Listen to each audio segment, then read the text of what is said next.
безопасности и гарантии деятельности журналистов на практике должностные лица государственных органов без каких-либо законных оснований ограничивают права журналистов, тем самым нарушая право на свободу слова и свободу информации.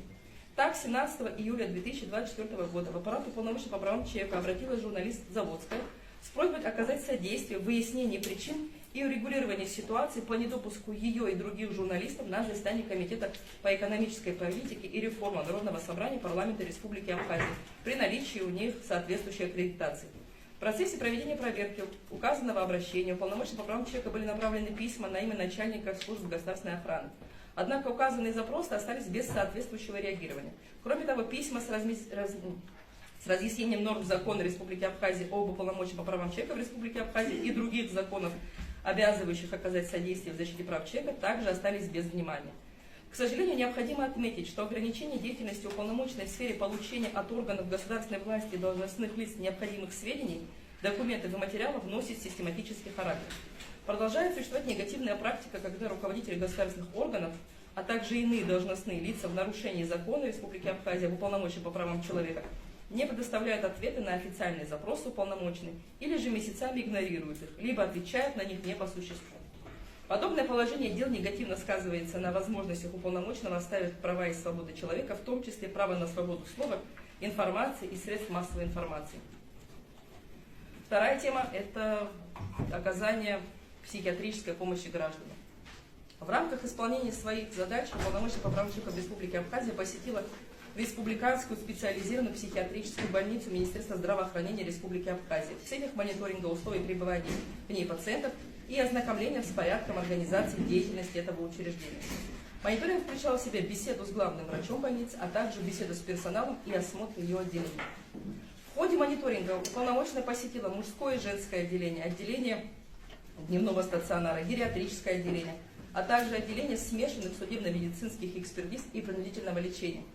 На основании проведенного мониторинга уполномоченный по правам человека в Республике Абхазия сформировал ряд основных выводов по выявленным проблемам и предлагает соответствующие рекомендации в целях улучшения условий пребывания лиц в психиатрической больнице, обеспечивая гарантии их прав, а также улучшение условий работы медицинского персонала.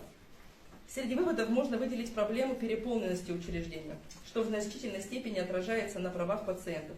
Также острой проблемой является отсутствие достаточного количества медицинского персонала всех уровней. Ну, чтобы вы понимали, всего 3 врача-специалиста на 140 пациентов. При том, что психиатрическая больница практически всегда переполнена.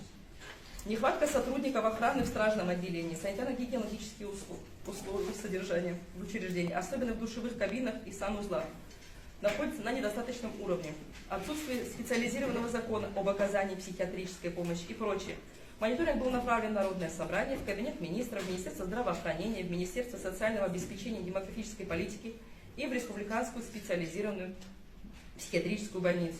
Надеемся, что вышеперечисленные органы учтут рекомендации по мониторингу и примут соответствующие меры. Также стоит отметить, что 26 сентября 2024 года Кабинет министров утвердил положение о порядке оказания психиатрической помощи в Республике Абхазия. Мониторинг мест лишения свободы.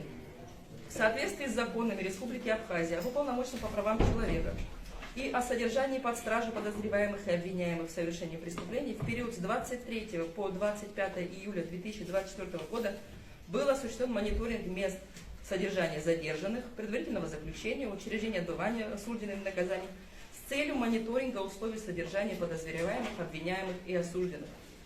В ходе мониторинга уполномоченная посетила ИВС УВД по Гагельскому району, отдел милиции поселка Цандрывш, отдел милиции поселка Бзык, ИВС Гудаутского РОВД, ИВС Корчалского РОВД, ИВС Галского РОВД, ИВС Ачимчирского РОВД, СИЗО МВД РА, ИВС Гулевичского РОВД, специальный приемник МВД, ИВС УВД по городу Сухум и ИВС МВД Республики Абхазия. По итогам мониторинга были сделаны выводы и разработаны рекомендации на краткосрочной, среднесрочной и долгосрочной перспективе.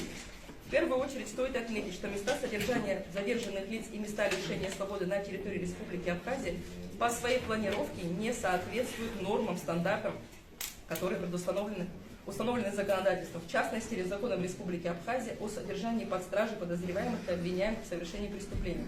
Из данного обстоятельства проистекают многие другие проблемы и нарушения.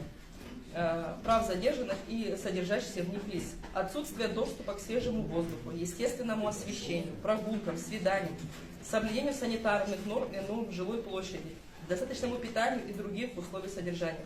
Фактически условия содержания нарушают права задержанных лиц и преимущественно не соответствуют нормам и стандартам, которые установлены. В большинстве мест принудительного содержания, за исключением ИВС, МВД, СИЗО, МВД и спецприемника МВД, отсутствует штатная единица медицинского работника, по причине чего невозможно провести первичный медицинский осмотр лиц, поступивших в учреждение. Кроме того, отсутствие медицинского работника не позволяет оказать полноценную первую помощь, что может сказаться на здоровье лиц, содержащихся в учреждениях. В большинстве мест принудительного содержания не соблюдаются нормы санитарно-гигиенического характера.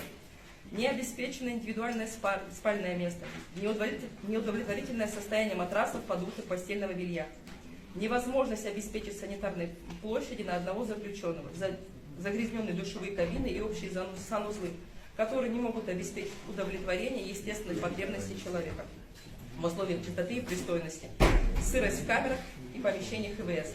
Во многих местах принудительного содержания либо отсутствует прогулочный блок, либо он находится в непригодном состоянии.